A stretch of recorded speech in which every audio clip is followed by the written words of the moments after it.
মেহেরপুরের মুজিবনগরে মুক্তিযুদ্ধ স্মৃতি কমপ্লেক্সে স্থাপন করা জাতীয় নেতাদের ভাস্কর্যের পরিচয় লিপিতে নামের ভুল বানান রয়েছে।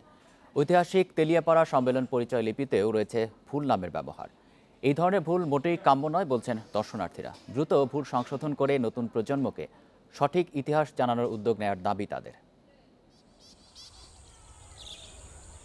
মুজিবনগরে মুক্তিযুদ্ধ স্মৃতি কমপ্লেক্সে রয়েছে মুক্তিযুদ্ধকালীন নানা ভাস্কর্য, আর বাইরে বঙ্গবন্ধু শেখ মুজিবুর রহমান এবং জাতীয় নেতাদের ভাস্কর্য। প্রতিটি ভাস্কর্যের পাশে পরিচয় লিপি দেয়া আছে। এর মধ্যে জাতীয় নেতাদের ভাস্কর্যের সঙ্গে মিল না রেখে নাম পরিচয় লিপি স্থাপন করা হয়েছে।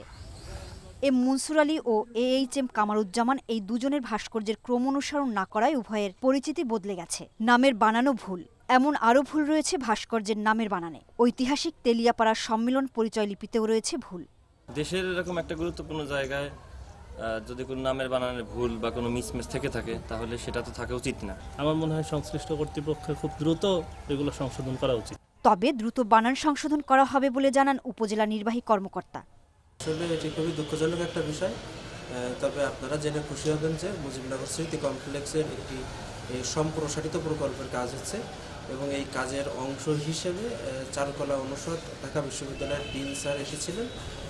তাদেরকেও এটা অবগত করা হয়েছে।